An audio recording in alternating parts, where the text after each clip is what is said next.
حي على الفلاح.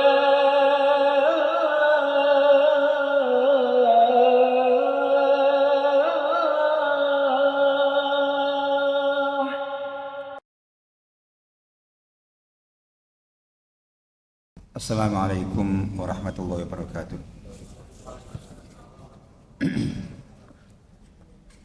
Alhamdulillahirabbil alamin. Wassalatu wassalamu ala sayyidina Muhammadin sayyidil mursalin wa ala alihi wa ashabihi ajma'in. Allahumma ya rabbana lakal hamdu wa lakal syukru kama yanbaghi li jalali wajhika wa sultanik. Allahumma la nuhsi thana'an 'alaika anta kama athnayta 'ala nafsik. Allahumma ati nufusana taqwaha wa zakkiha anta khairu man zakkaha anta waliyyu maulaha. Allahumma ma asbaha bina min ni'matin aw bi ahadin min khalqik fa minka wahdaka la syarika lak wa lakal hamdu wa lakal syukr. Allahumma inna asbahna minka fi ni'mati wa 'afiyati wa sitr fa atimma 'alaina ni'mataka wa 'afiyataka wa sitraka fid dunya wal akhirah. Walhamdulillahirabbil alamin. Alhamdulillah para jamaah yang dirahmati Allah Ta'ala, kita bersyukur kepada Allah atas nikmat iman, nikmat Islam, nikmat hidayah, nikmat ketaatan, dan berlimpah nikmat yang senantiasa Allah berikan kepada kita. Semoga kita diberikan taufik dan kekuatan untuk terus bisa mensyukuri nikmat-nikmat itu. Insyaallah kita melanjutkan kajian kita dari kitab Al-Bayan fil Arkanil Iman, masih tentang rukun iman kedua, iman kepada malaikat.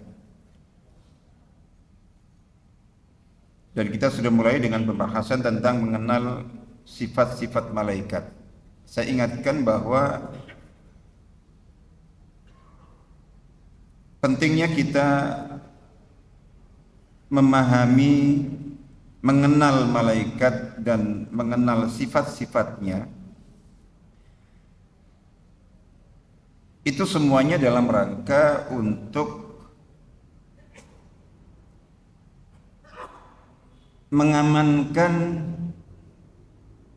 keimanan tauhid kita kepada Allah, di samping justru menguatkan tauhid kita kepada Allah, serta agar kita bisa terhindar dari berbagai kesalahan, bahkan berbagai penyimpangan yang terjadi terkait dengan yang ada hubungannya dengan malaikat ini, di mana ketika kita tidak mengenal malaikat secara benar dalam keimanan kita, itu ada banyak sekali potensi kesalahan, penyimpangan akidah, celah-celah penyimpangan itu sangat banyak sekali.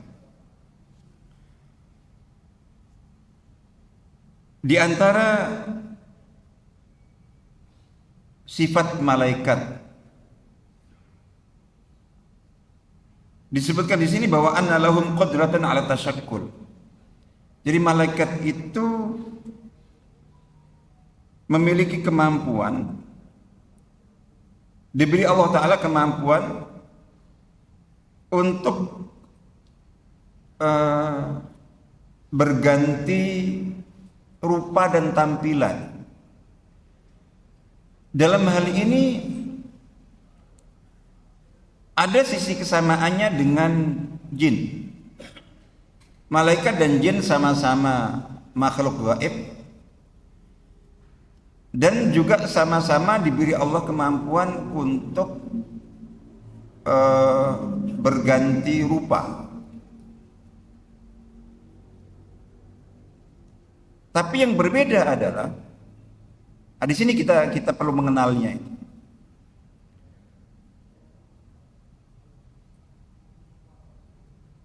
Dalam berbagai dalil Quran maupun hadis,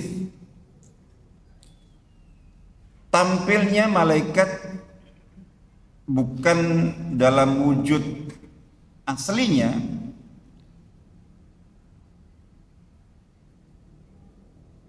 itu semuanya dalam wujud manusia. Jadi kita dapati dalam Al-Quran ketika kita membaca kisah Nabi Ibrahim alaihissalam, kisah Nabi Lut alaihissalam. Kan malaikat datang kepada Nabi Ibrahim alaihissalam. Kemudian datang kepada Nabi Lut alaihissalam. Jadi dalam sosok orang laki-laki dengan tampilan yang sangat sempurna secara wajah, secara fisik.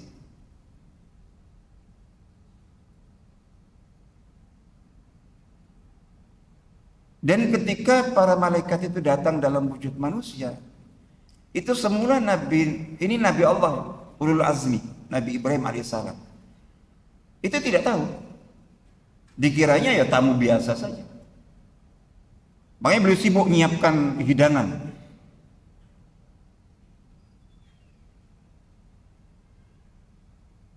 Dan ketika hidangan dihidangkan kepada tamu itu tidak menyentuhnya. Loh, kok diam saja?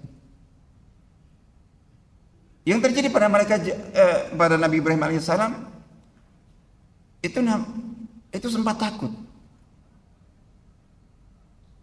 Ini siapa ini kok tamu disuguhin kok tidak sampai di sini tuh belum tahu. Nabi Ibrahim alaihissalam baru tahu ketika para tamu itu membuka bahwa kami utusan Allah. Diutus untuk bertemu dengan Nabi Lut alaihissalam dan tujuan utamanya untuk menghukum kaumnya Nabi Lut.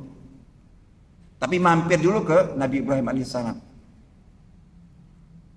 Di situ beliau baru tahu.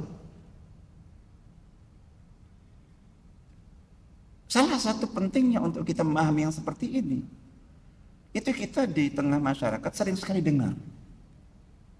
Ada orang-orang dengan mudah mengatakan, waktu umroh kemarin saya ketemu malaikat. Bahkan ada yang nandai, cerita nggak tahu dari siapa itu.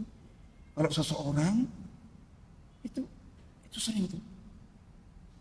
Di jam sekian, di pojok sini, nanti kamu akan ketemu dengan sosok yang itu malaikat itu. Dengan mudahnya siapa pun mengatakan ini malaikat, ini malaikat, ini malaikat. Nabi Ibrahim alaihissalam didatangi malaikat. Itu nggak tahu. Kalau bukan malaikat itu yang mengatakan kami utusan Allah, diutus untuk menghukum kaumnya Nabi Lut alaihissalam. Sama persis Nabi Lut juga begitu. Waktu malaikat datang kepada beliau juga nggak tahu.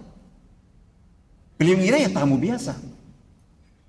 Ini kaumnya kan kaum yang seperti sama-sama kita tahu, penyuka sesama jenis.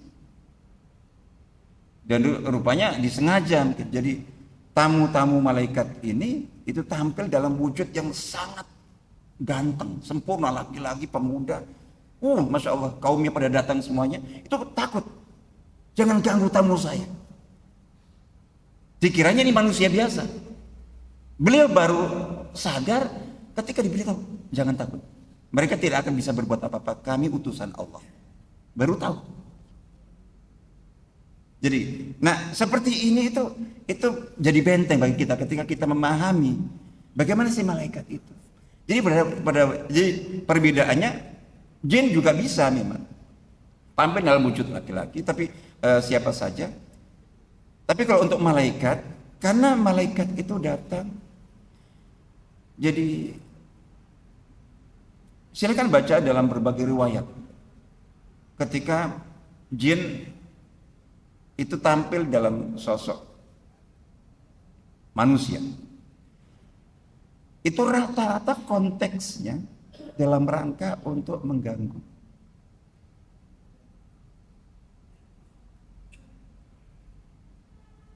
Dalam kisah para nabi, mulai dari Nabi Adam alaihissalam, Nabi Ibrahim, Nabi Ibrahim sampai Nabi Muhammad SAW.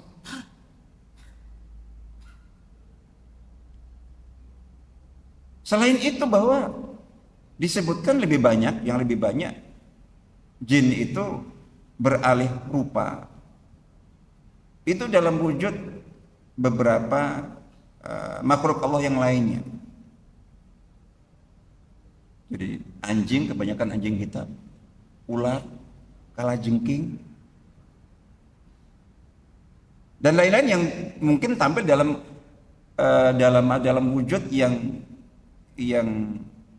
tidak menyenangkan, bahkan menakutkan, menyeramkan, memang untuk menakut-nakuti. Sampai sekarang saya belum pernah menemukan riwayat yang menyebutkan tentang jin muslim saleh itu muncul dalam sosok seseorang yang, kecuali dalam konteks itu tadi, dalam konteks untuk mengelabui,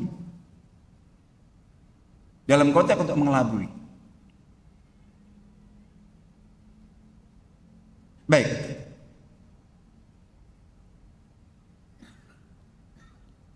Kisah-kisah ya banyak dalam Al-Quran, dalam hadis. Jadi kalau untuk malaikat, selain Nabi Ibrahim alaihissalam, Nabi Lut alaihissalam, Siti Maryam, itu kan malaikat datang kepada beliau dalam sosok seorang laki-laki. Siti Maryam juga nggak tahu, malah semuanya takut jika ini laki-laki mau menggoda beliau awalnya.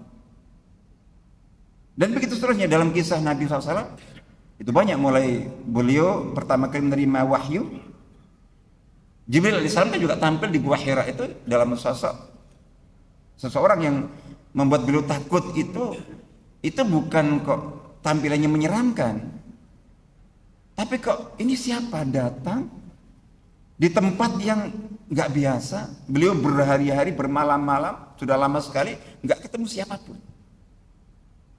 Jadi nggak dengar suaranya, nggak dengar apanya, tiba-tiba masuk, terus kemudian langsung berkata dengan tegas dan keras, "Iqra, bacalah." Tiba-tiba nyuruh baca apa? Beliau nggak bisa baca, nggak ada tulisannya. Beliau hanya mengatakan, "Saya tidak bisa membaca." Didekap dengan sangat keras sampai hampir beliau tidak bisa bernafas. Dilepaskan ke sumber, disuruh baca lagi sampai 3 kali. Setelah selesai, dibacakan 5 ayat pertama surah Iqra itu.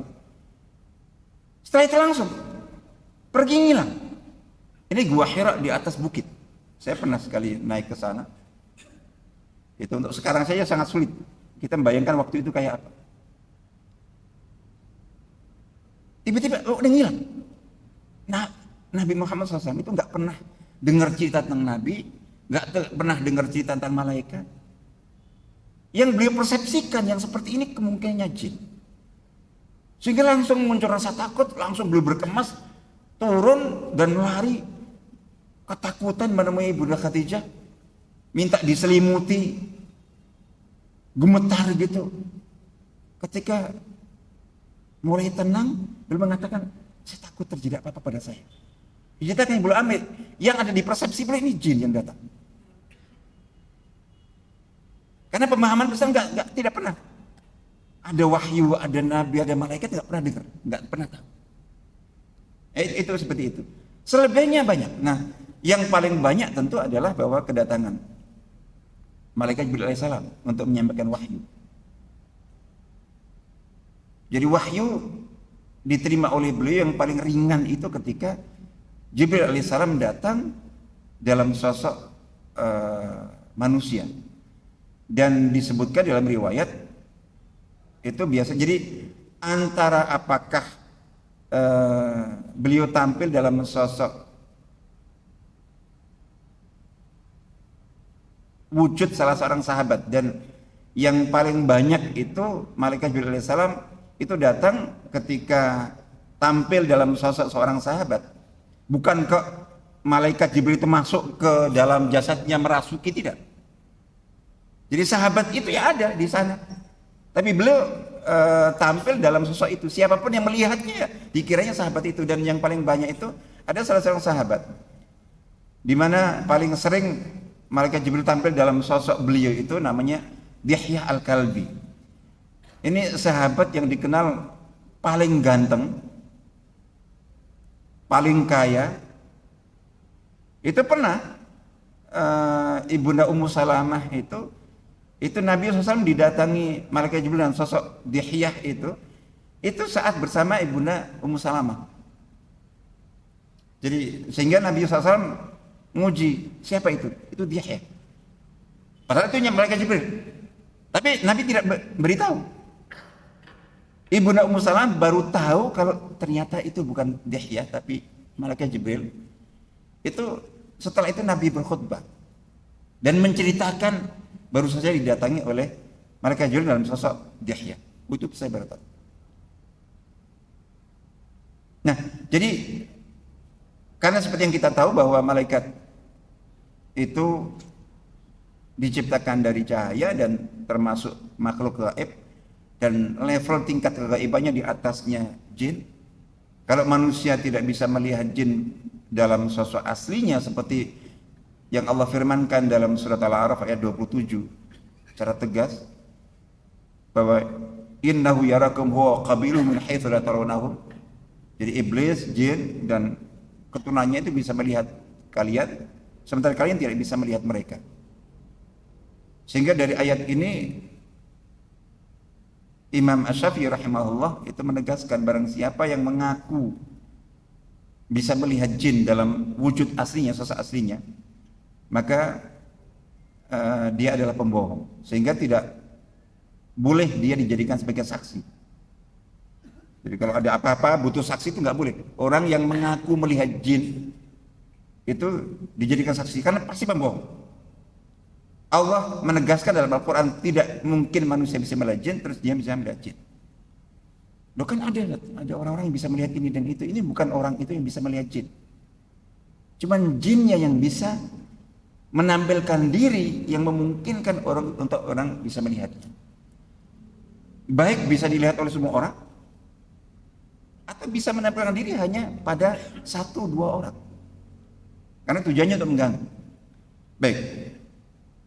Jadi ini terus selebihnya banyak dalam berbagai riwayat dan kisah itu. Nah, seperti yang tadi disebutkan bahwa apakah malaikat dimungkinkan juga tampil dalam wujud manusia itu setelah Nabi Muhammad itu selain kepada para nabi mungkin. Tapi yang jelas bahwa kita tidak bisa memastikan. Tidak bisa memastikan bahwa itu adalah termasuk ketika yang datang mengaku saya adalah Jibril, saya adalah malaikat ini dan itu. Karena setan itu paling pintar. Bahkan datang dalam mimpi seseorang saya adalah Allah terus orang itu melihat cahaya yang sangat terang sekali, itu pandai. Yang datang kepada nabi-nabi palsu selama ini mengaku Jibril saya membawa wahyu kepadamu. Nggak mungkin Jibril sudah tidak membawa wahyu lagi. Karena wahyu terakhir ya wahyu kepada Nabi Muhammad SAW. Itu pasti jin dan setan. Tidak ada keraguan sama sekali. Nah, jadi seperti ini. Terus kemudian kalau jin tampil dalam wujud sosok siapapun, itu dalam konteks ganggu menjadi fitnah dan ujian. Kalau malaikat itu utusan Allah. Jadi pasti datang itu untuk hal yang sangat penting. Sehingga kalau ada cerita-cerita orang melihat malaikat, tampil malaikat terus untuk apa? Hanya untuk dilihat. Gak ada ceritanya. Jadi supaya seseorang melihat, enggak. Termasuk untuk membuktikan bahwa orang itu adalah wali. Bagaimana kita bisa membuktikannya? Memang untuk memastikan bahwa si yang tampil itu malaikat, enggak tahu. Kecuali kalau Nabi SAW dihidupkan kembali dan memberitahu itulah. Hanya wahyu yang bisa memastikan bahwa ini adalah. Bahkan dalam konteks seseorang yang bermimpi melihat Nabi SAW, itu kan hadisnya mengatakan bahwa man ra'ani fil manami faqad ra'ani, barang siapa yang melihatku dalam mimpinya maka berarti sungguh-sungguh dia telah melihatku. Fa inna syaitana la yatamatsalu bi, karena syaitan tidak bisa menyerupai aku. Jangan karena hadis ini terus kemudian, saya tadi malam bermimpi bertemu Nabi, ngobrol dialog ini sampai gitu. Memastikan tidak, mungkin iya tapi juga mungkin tidak. Loh kok bisa? Kan hadisnya mengatakan itu. Setan tidak bisa menyerupai Nabi. Berarti Nabi beneran. Setan tidak bisa menyerupai Nabi, tapi setan ahlinya berbohong mengaku sebagai Nabi. Dan kita yang tidak pernah ketemu Nabi nggak tahu. Jadi gitu. Yang tahu hanya para sahabat. Para sahabat mengenal Nabi seperti apa, bagaimana. Terus sosok yang itulah datang dalam mimpinya, pasti itu Nabi. Tapi kita yang nggak tahu. Meskipun kita baca, bukan kita bisa baca, kan detail kan sifat Nabi dalam Syama'il itu. Nabi itu wajahnya seperti apa, mulia, rambutnya, semua lengkap. Tapi tetap saja nggak bisa. Tercipta di benak kita bahwa begitulah sosok beliau. Jadi gitu. Sehingga paling banter ya kita berharap mudah-mudahan iya insya Allah. Nah itu perlu kita lihat untuk tanda-tandanya. Baik. Jadi itu secara umum yang jadi dalam konteks ini. Jadi mungkin pentingnya adalah bahwa malaikat bisa tampil dalam wujud manusia, dan manusia yang mulia, yang baik. Terus kemudian itu untuk tujuan yang jelas. Untuk tujuan yang jelas. Jadi bahwa yang sekali lagi juga dimungkinkan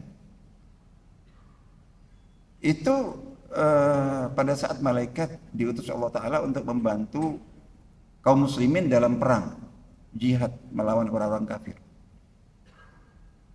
Tapi itu dalam kisah pada zaman Nabi SAW seperti dalam perang Badar, Al-Quran tegas mengatakan Allah mengirim malaikat. Tapi para sahabat tidak melihat. Itu dimungkinkan dalam konteks seperti itu. Tapi sekali lagi bahwa itu semuanya hanya dalam wilayah kemungkinan. Kita tidak bisa memastikan dan meyakinkan. Paling kita berharap husnudzan untuk yang baik. Dan tidak bisa kita simpulkan apa-apa. Jadi itu. Yang lain banyak tentunya. Yang jelas itu. Jadi sehingga kita bisa membedakan. Nah, yang lainnya diantara kalau untuk sifat-sifat yang bersifat yang terkait dengan moral. Kalau tadi kan konteksnya lebih kepada penciptaan ya, wujud. Dan untuk sifat yang jelas bahwa malaikat itu maksum, terjaga, terpelihara dari kemungkinan untuk berbuat salah. Jadi diciptakan itu dengan fitrah, hanya memiliki kemampuan dan sifat fitrah taat kepada Allah Ta'ala. Jadi tidak ada sifat membangkang. Jadi malaikat tidak bisa membangkang karena tidak punya sifat membangkang dalam dirinya. Kita bisa taat karena Allah menciptakan potensi untuk taat bisa. Tapi juga bisa maksiat karena dalam diri kita dicipta juga potensi sifat maksiat.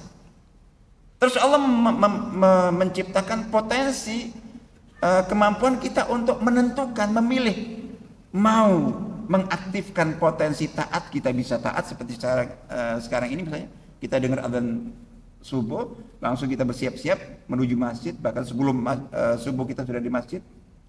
Itu karena kita menyambut dan memfungsikan potensi yang Allah ciptakan dalam diri kita untuk taat. Saat itu kalau kita mau memilih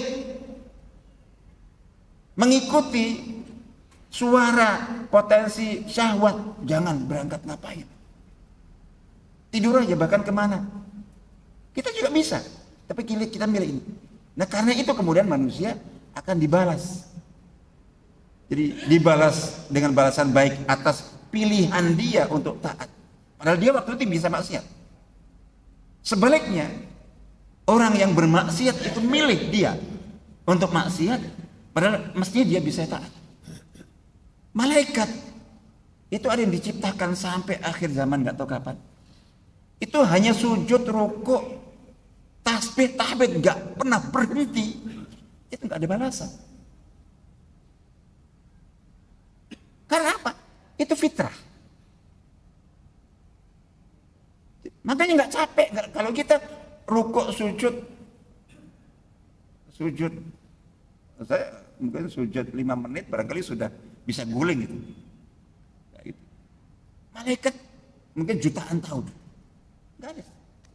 Karena tidak diberi sifat lelah untuk berbuat itu. Jadi, nah ini, jadi kan segala macam. Makanya kita tidak disuruh untuk taat seperti malaikat. Karena nggak akan bisa. Kan ada kisah sahabat Hanzalah. Itu pernah bertemu Sayyidina Abu Bakar langsung. Ketika ditanya, apa kabarmu wahai Hanzalah hari ini? Hanzalah telah munafik. Kaget Sayyidina Abu Bakar. Apa yang kamu katakan? Ya coba pikirkan ketika kita bersama Nabi, beliau bercerita tentang surga neraka, itu seolah-olah surga neraka di depan kita. Hati kita tuh udah di akhirat. Tapi begitu kita pulang, bercengkrama dengan istri, dengan anak, kita ke kebun kurma itu lupa. Yang ada dunia. Jadi gitu. Oh, benar juga itu. Jadi itu nggak salah sebetulnya, tapi beliau menyangka itu munafik. Sehingga kemudian disampaikan kepada Nabi seperti itu. Jadi Sayyidina Abu Bakar, Hanzalah mengatakan kami telah munafik. Apa yang kalian katakan?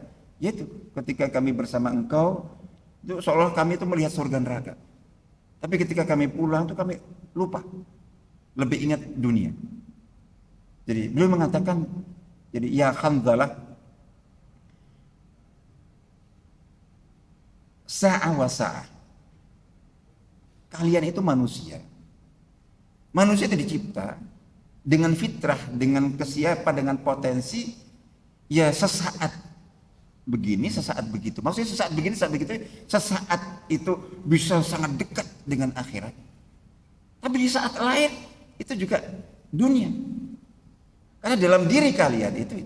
Nah, dikatakan kalau seandainya kalian itu bisa tetap seperti kondisi kalian ketika bersamaku. Udah seolah melihat surga neraka. Saat dengan istri, saat dengan anak, saat di kebun kurma, saat dimanapun. Itu niscaya kalian akan disalami oleh para malaikat di jalan-jalan. Jadi gitu. Artinya apa? Itu kalian sudah jadi malaikat, bukan manusia lagi. Itu maksudnya gitu. Bukan kok manusia bisa menjadi seperti itu. Bisa nyalami malaikat, bisa melihat malaikat, tidak. Artinya itu tidak mungkin. Jadi gitu. Itu hanya malaikat yang begitu. Kalau manusia ya sesaat begini, saat begitu. Saat begitu. Jadi seperti itu. Baik. Jadi itu sifat yang ada. Jadi mereka dicipta untuk kebaikan, tanda kebaikan. Jadi makanya ketika ada klaim-klaim bahwa ini malaikat dan malaikat, kita perlu pastikan. Jadi karena malaikat itu hanya diutus utusan Allah Ta'ala dan untuk hal-hal yang baik semuanya. Terus itu untuk hal yang sangat penting, sangat urgen. Jadi gitu. Jadi ketika ada yang tadi kita sebutkan contohnya, ada klaim orang lain hanya untuk supaya beliau setiap umroh itu melihat, hanya untuk dilihatkan. Malaikat bukan untuk tontonan. Jadi insya Allah begitu. Lalu kemudian kalau di antara sifatnya untuk supaya jelas membedakan, yang sangat penting banyak tentunya, tapi saya coba pilihkan, itu malaikat itu tidak disifati, tidak memiliki gender, tidak disifati dengan gender laki atau perempuan.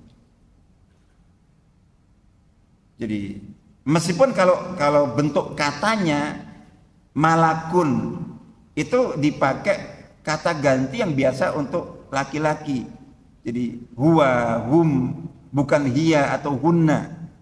Tapi itu hanya kata. Jangan terus dipahami, kalau malaikat dikatakan huwa dia, itu berarti laki-laki. Loh, karena Allah juga huwa. Mau kita sifati? Tidak. Jadi karena malaikat itu tidak berketurunan, tidak dilahirkan, tidak melahirkan. Setiap satu malaikat Allah ciptakan langsung.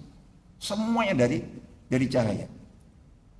Kalau manusia yang dicipta dari tanah hanya Nabi Adam alaihissalam. Nah, kita karena keturunan beliau dikatakan dari tanah juga. Tapi selebihnya kita semuanya tahu prosesnya. Jadi dengan dilahirkan, dengan melahirkan, malaikat tidak. Dan tidak butuh pasangan. Jadi gitu. Nah, dari sini maka kemudian itu kita perlu hati-hati ketika ada persepsi malaikat disifati dengan perempuan, mengatakan malaikat perempuan bahkan putrinya Allah, itu dalam Quran langsung dikatakan langsung kafir. Para ulama mengatakan bahwa kalau mensifati malaikat dengan sifat perempuan, jadi termasuk mempersepsikannya. Jadi hati-hati juga anak cucu kita gambar apa itu malaikat, dikasih hati-hati. Ya kayak gitu kita jauhkan. Boneka-boneka dipersepsikan malaikat terus perempuan bersayap. Itu seperti yang sering kita ingatkan, jangan. Jadi bahwa meskipun nggak kita katakan, tapi kan berarti kita mempercayai itu. Termasuk mungkin ada film, ada sinetron. Ini ceritanya malaikat digambarkan. Kita nonton, bukan kita yang buat, tapi kita tonton menikmati, kan berarti membenarkan. Jadi gitu. Nah, ini ada kaitan dengan itu. Sementara yang mengatakan itu enggak, malaikat itu laki-laki. Itu juga para ulama memang tidak mengatakan kafir, tapi disebutkan apa itu sebagai ulama bahwa orang yang mengatakan itu termasuk maksiat dan dosa. Jadi gitu. Ya, jadi insya Allah ya waktu kita singkat, insya Allah itu mungkin saya sedikit terkait dengan dengan perbedaan antara malaikat dan jin, meskipun nanti insya Allah ada pembahasan khusus tentang alam jin, tapi yang ada kaitannya dengan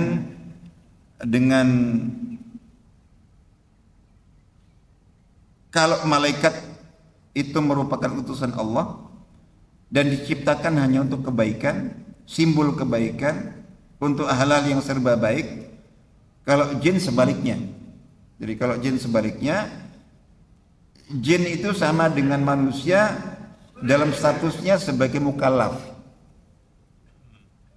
memiliki sifat-sifat baik dan buruk seperti manusia secara umum. Jadi gitu. Nah, kalau jin pada umumnya itu dalam statusnya sebagai mukallaf, bisa baik bisa buruk, dalam dirinya itu ada potensi untuk berbuat baik, ada potensi berbuat buruk juga ada. Jadi kalau taat sekali menjadi waliullah, kalau jahat sekali menjadi setan, jadi keturunan iblis. Nah, ini jin-jin yang merupakan keturunan iblis, jadi murni dalam dirinya itu hanya kejahatan, itu yang lawannya malaikat.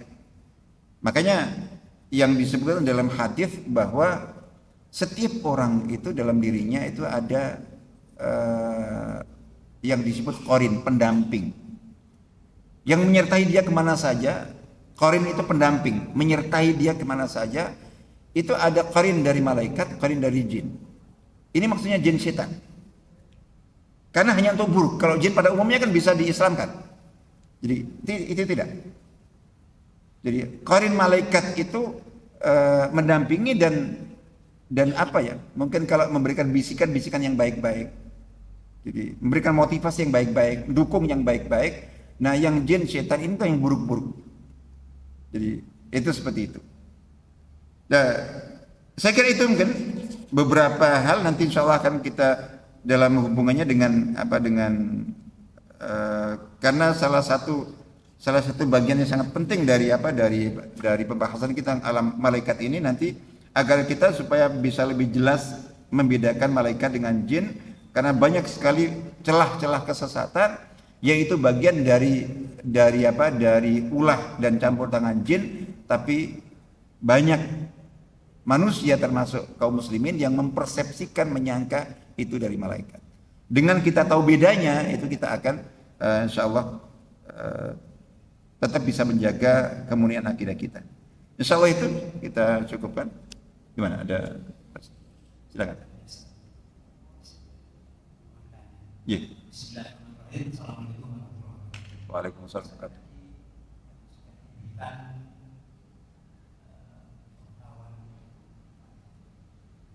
kalau malaikat itu yang kita terima seperti orang yang menyampaikan sesuatu yang menyampaikan wahyu. Terus ada malaikat yang jadi anak muslim.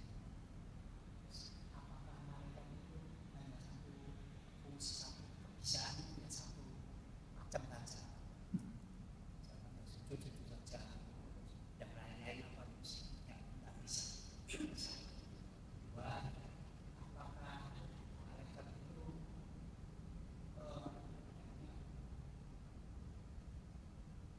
menolong seseorang dia berubah jadi manusia, terus menolong seseorang itu apa juga? Bisa. Ya. Ya, tentang tugas-tugas malaikat insya Allah nanti akan kita bahas. Tapi secara umum gini, jadi memang dari berbagai, itu sebagai pengantar, nanti akan agak sedikit kita detailkan. Jadi tugas-tugas malaikat itu banyak sekali, beragam sekali, dan memang dari berbagai dalil Quran atau hadis khususnya, itu kita dapati bahwa masing-masing malaikat itu diberi Allah Ta'ala dengan tugas khusus. Ya seperti contoh malaikat Jibril alaihissalam ditugasi untuk menyampaikan wahyu. Jadi terus kemudian malaikat Israfil meniup sangkakala, yang disebutkan bahwa ya sepanjang zaman malaikat Israfil itu sudah siap, sangkakala trompet itu sudah di mulutnya. Nggak tahu sejak kapan, siap sewaktu-waktu Allah merintahkan beliau untuk meniupnya, mengakhiri kehidupan. Itu seperti itu. Ada malaikat Munkar Nakir, ada malaikat pencabut nyawa. Jadi seperti itu. Artinya bahwa malaikat-malaikat diberi tugas khusus. Tapi apakah berarti malaikat itu tidak punya tugas lain selain itu? Itu kita tidak bisa mengatakan itu. Apakah beliau tidak bisa melakukan hal lain selain itu? Tidak bisa kita katakan begitu. Jadi sangat mungkin. Jadi sangat mungkin juga ya seperti malaikat Jibril alaihissalam. Itu apakah beliau setelah sudah tidak ada wahyu terus kemudian beliau nganggur selama ini? Enggak. Tetap ada tugas-tugas yang lainnya. Jadi aneh bahwa cuman itu yang lebih khusus. Jadi bisa melakukan yang lainnya. Tapi kayak itu tugas yang spesial beliau. Jadi kayak gitu. Jadi itu kita katakan bahwa memang dari dalil kita dapati itu setiap malaikat itu diberi tugas khusus. Tapi apakah hanya itu saja? Tidak bisa yang lainnya? Itu kita tidak bisa mengatakannya begitu. Jadi kaidah dalam ilmu akidah tentang alam gaib itu kita mengatakan apa yang kita tahu dari wahyu. Yang tidak itu umumnya kita katakan wallahu alam. Jadi gitu. Jadi kita katakan wallahu alam. Jadi kalau yang ini tadi mungkin karena memang ada beberapa dalil di mana seperti contoh malaikat Jibril ternyata juga beliau punya tugas-tugas yang lainnya. Jadi misalnya tugas yang lainnya itu beliau kan penghulu para malaikat. Ada dalil di mana ketika Allah Ta'ala memfirmankan atau menghendaki untuk menyampaikan sesuatu yang untuk malaikat, itu malaikat Jibril yang bagian menyampaikannya. Nah, contoh kayak gitu. Jadi seperti itu. Bukan hanya untuk wahyu kepada manusia. Baik, jadi insya Allah itu. Terus kemudian terkait bahwa apakah mungkin malaikat yang Allah kirim untuk nolong orang, bantu orang, tidak dalam konteks, tidak hanya dalam konteks perang seperti itu, mungkin. Jadi tadi itu mungkin termasuk waktu bantu muncul dalam sosok mungkin. Yang tadi saya katakan cuman jangan kita pernah memutlakan. Tadi saya dibantu malaikat. Jadi kita husnudzan berharap. Karena itu tanda kebaikan kan. Nah cuman hanya kita jangan memastikan. Misal itu aja. Sangat mungkin. Jadi seseorang sangat butuh bantuan dibantu. Kok tadi tiba-tiba orangnya itu hilang. Kayak gitu. Itu kan sering kan cerita seperti itu. Mungkin kita hanya paling banter mengatakan itu mungkin, tapi yang saya ingatkan jangan pernah kita memutlakan. Insya Allah itu. Baik, saya kira itu. Mohon maaf sudah Cukup, insya Allah kita sambung kembali nanti. Semoga bermanfaat dan mohon maaf jika ada yang kurang berkenan. Assalamualaikum warahmatullahi wabarakatuh.